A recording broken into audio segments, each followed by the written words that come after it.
If you are in your 40s or 50s and suddenly you find yourself not being able to unhook your bra, reach overhead, or sleep on one side because your shoulder is screaming, I want you to know that that's not just aging. For so many women, that mystery frozen shoulder is actually a menopause symptom that your doctor just might not have connected to estrogen yet. Now, y'all loved my video where Kevin on stage was talking about all the signs of perimenopause and menopause, and there's so many comments about frozen shoulder. So I decided, hey, let me go ahead and just make a full video to talk about frozen shoulder. Now, today, I'm gonna be breaking down how falling estrogen levels can literally cause you to have a stiffened shoulder capsule and what you can do right now to protect your mobility. I'm Dr. Erica R. Jones, MD. I'm a board certified family medicine physician.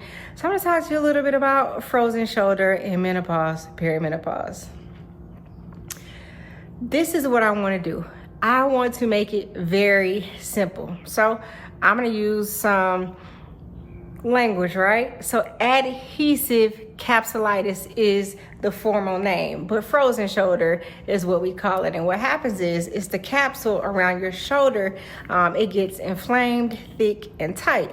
So the ball and socket joint, which is what it is, it can't glide around like it should. Now, some people experience this in stages: a painful freezing stage, a stiff frozen stage, and then a slow thawing out stage that can drag out for 1 to 2 years if you don't do anything about it. Now, the thing about frozen shoulder is there's things that you can do about it. When we think about the percentage of people who develop it, women in between the ages of 40 to 60 are overrepresented. So we have to really start to hone in on what's happening to our bodies. If you need to take notes, then definitely take notes so you can actually talk to your doctor about what you're experiencing. Once again, you want to talk about how it feels, when it started, and what makes it worse. Frozen shoulder can happen to anyone, but it usually is going to peak in between ages, between like 40 and 60. And it's particularly common in women who are going through the transitions, the perimenopause and the menopause. And then we also see a higher risk with people who have diabetes and thyroid disease. And these are conditions that kind of cluster in midlife women anyway.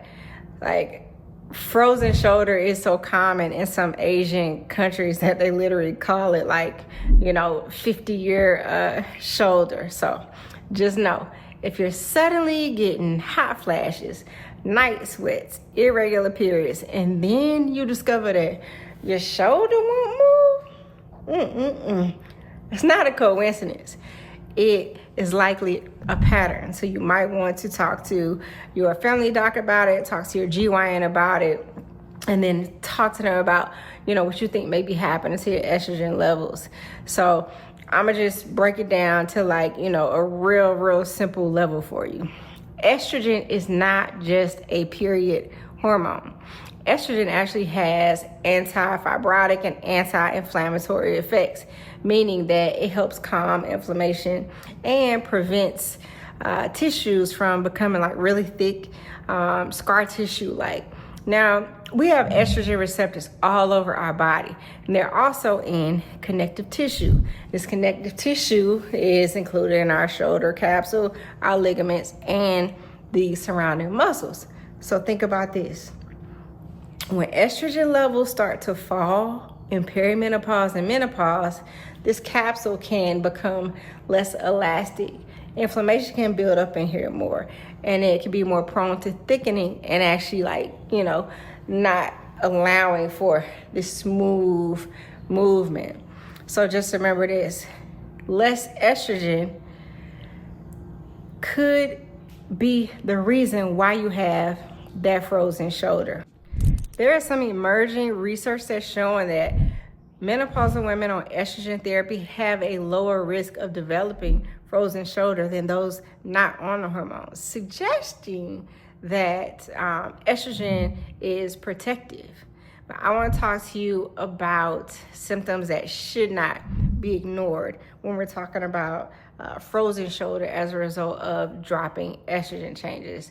So if you have a gradual onset of like deep aching shoulder pain that's often worse at night, if you have a lot of trouble like reaching back overhead to the side, if you feel like when you move your shoulder like it kind of catches, or you literally feel like the joint is stuck, and you know you haven't really had a major injury, you haven't fallen and hit this shoulder, then you really need to think about talking to your doctor about that. Now, when these symptoms show up on top of hot flashes, sleep disruption, irregular periods, you might want to start thinking that it might be more related to that drop in estrogen versus just, an orthopedic issue.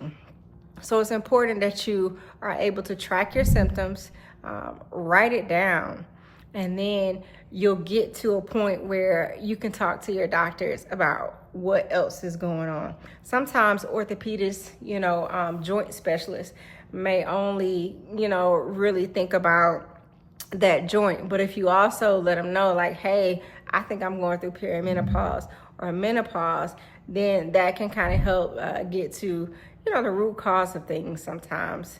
So once again, just stay aware of what's happening with your body, document what's happening with your body, and that way you'll be able to express what's going on with you.